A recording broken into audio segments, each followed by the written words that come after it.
And one of the great things about human species is that we have this remarkable organ, the brain. La tête dans le cerveau. Biologie, cervelle, synapses, neurosciences, physique. The human brain really is the most unique gift of our species. Avec Christophe Rodeau. La cuisine, surtout pour les personnes pas forcément des plus douées, pourrait être particulièrement intéressante pour le vieillissement du cerveau. La tête dans le cerveau.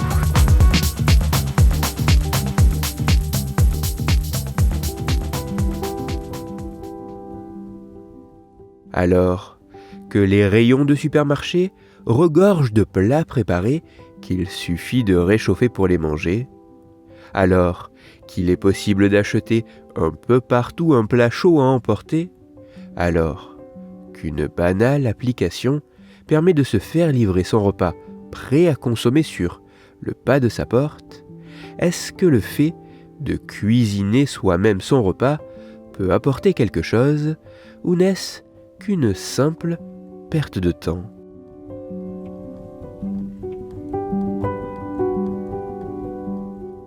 C'est en partie pour apporter des éléments de réponse à cette question que des chercheuses et chercheurs japonais ont mené une étude dont les résultats ont été publiés en mars 2026.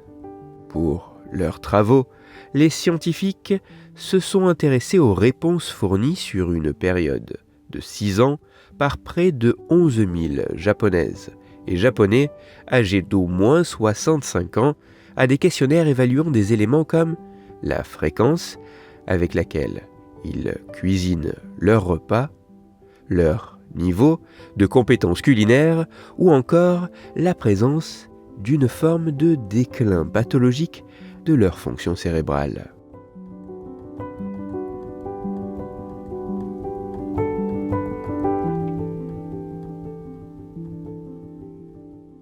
En prenant en compte toutes les variables qui pouvaient avoir un impact, et après une assez importante analyse statistique, les résultats de cette étude mettent en évidence que comparé aux personnes se cuisinant leur propre repas moins d'une fois par semaine, celles le faisant au moins une fois par semaine voient leur risque d'être atteints d'une forme de déclin pathologique de leur fonction cérébrale diminuer en moyenne de 23% chez les hommes et de 27% chez les femmes. Mais ce n'est pas tout.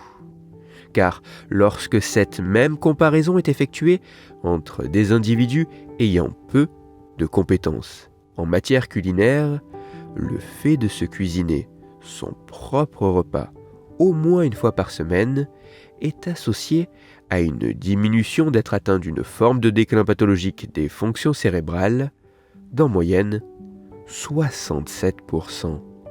Et pour les personnes ayant un bon niveau de compétences culinaires, leur risque d'être atteint d'une forme de déclin pathologique des fonctions cérébrales apparaît assez naturellement plus faible.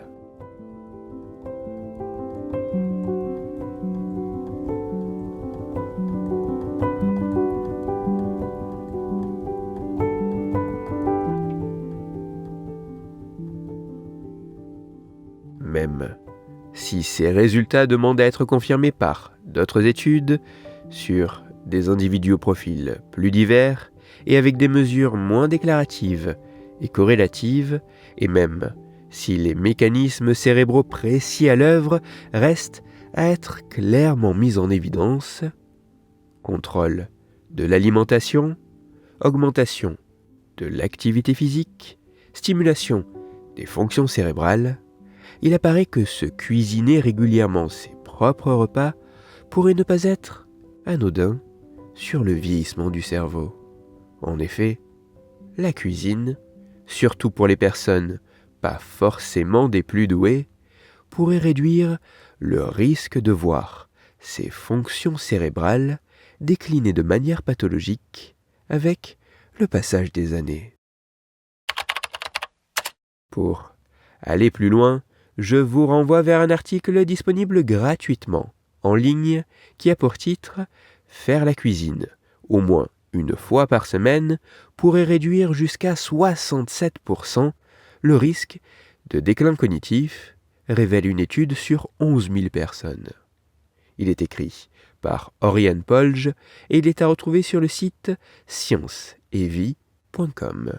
Toutes les études scientifiques m'ayant servi à écrire cet épisode, ainsi que les références de l'article pour aller plus loin, se trouveront sur mon site Cerveau en argot, dont le lien se trouve dans la description de l'épisode. Dans cet épisode, j'ai parlé d'une petite activité domestique du quotidien qui pourrait ne pas être sans conséquence sur le vieillissement de notre cerveau. C'est pour cela que je vous invite à écouter l'épisode numéro 177 de La tête dans le cerveau. Dans celui-ci, vous pourrez découvrir ou redécouvrir que s'occuper de sa maison pourrait aussi avoir un impact non négligeable sur le cerveau. Pour continuer à échanger, vous pouvez me retrouver sur les réseaux sociaux, sur YouTube ou me contacter par mail. Tous ces liens sont eux aussi dans la description de l'épisode. Si pour vous, ce podcast est gratuit et sans publicité, pour moi il représente au total plusieurs milliers d'heures de travail et me coûte quelques centaines d'euros chaque année. Alors, un très grand merci à toutes celles et ceux qui prennent le temps de me faire des retours, de partager mon travail sur les réseaux sociaux et de me laisser de très sympathiques commentaires et 5 étoiles sur les plateformes d'écoute de podcast. Pour me permettre de travailler dans de meilleures conditions, vous pouvez également me soutenir financièrement avec un don ponctuel ou mensuel sur la page de financement du podcast dont le lien est dans la description de l'épisode. Christophe Rodeau. La tête dans le cerveau.